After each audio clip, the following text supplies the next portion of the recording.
Welcome back, ladies and gentlemen. We're now delighted to be joined over the telephone by Dr. Sahar Damati, the economic expert. Doctor, a very good afternoon to you, ma'am.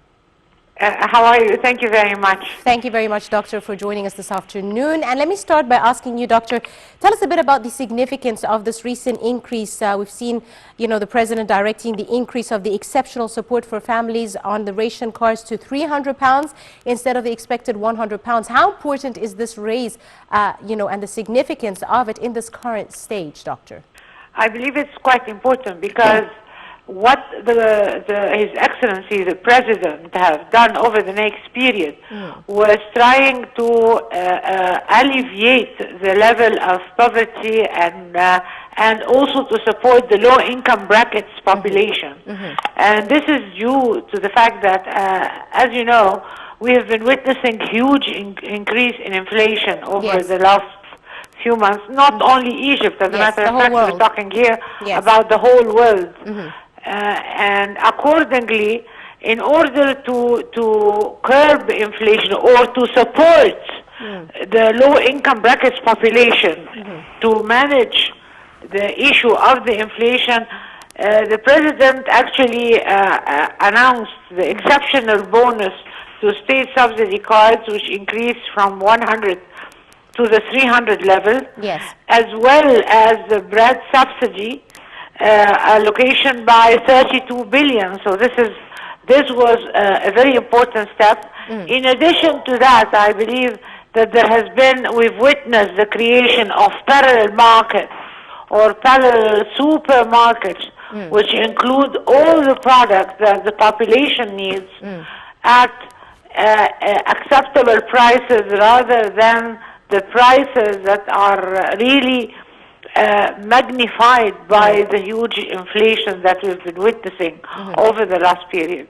So these two by themselves were very important. Absolutely. On a strategic level, the government was able to build a huge inventory of major commodities, such as wheat, such as oil, and so on, in order to support the population. And also actually allocate around 500,000 fadans in order to cultivate the land with wheat. In addition to that, supporting the farmers by providing them with subsidies in order to enable them to produce, and for Egypt to be able to start the self-sufficiency process over the next period. So these efforts were all really commendable under this very tough time. And if we really look at all what's happening around us in the world, I think that Egypt was able to manage the inflation when it comes to the inflation level and curbing it through different instruments of the monetary policy like interest rates and so on. But at the same time, parallel to that, what the government efforts put together in order to curb the inflation. Absolutely. Doctor, let me ask you, how do you see social assistance like this affecting, the Egyptian economy as a whole, and how big is it, in the scheme of the bigger picture with regards to the global developments in the economic sphere, Doctor? Well, actually, I just want to start by saying that we are in Egypt around 102 million.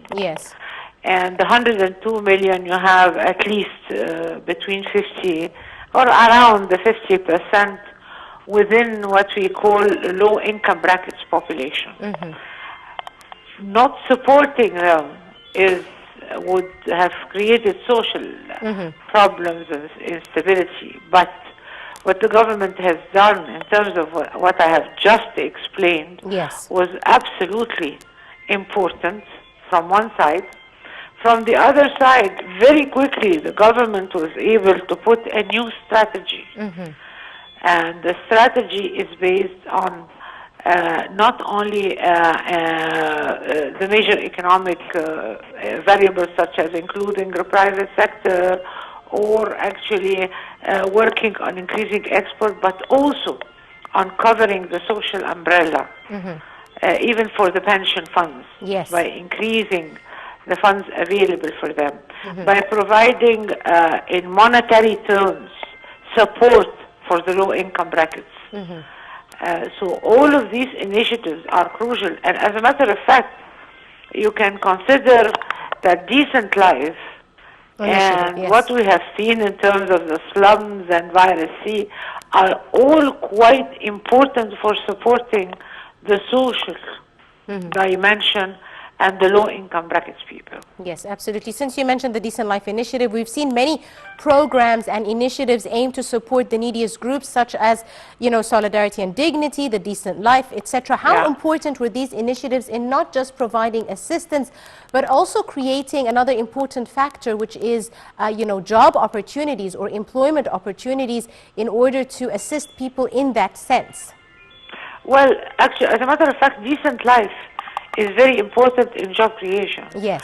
Because you have approximately 700 billion allocated for this project, which should endure for 5 years.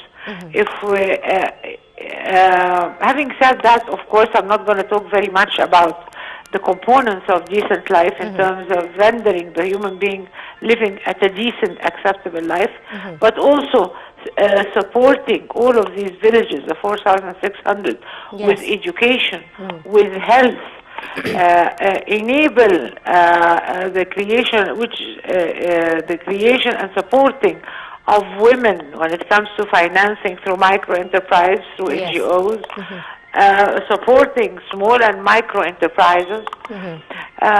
Don't forget, notwithstanding the fact that by working on this project, you're hiring a huge number of contractors in a number of sectors, and this is by itself is job creation. So I believe that if it was, these not only the mega projects, but also decent life and the other projects that the government is undertaking is helping in the job creation. Absolutely right. Dr. Sahar Tamati, the economic expert, I'd like to thank you very, very much, ma'am, for your time and for your insight and joining us in today's edition of Cairo Local Time. Ladies and gentlemen, a short break and we'll be back for more. Do stay tuned.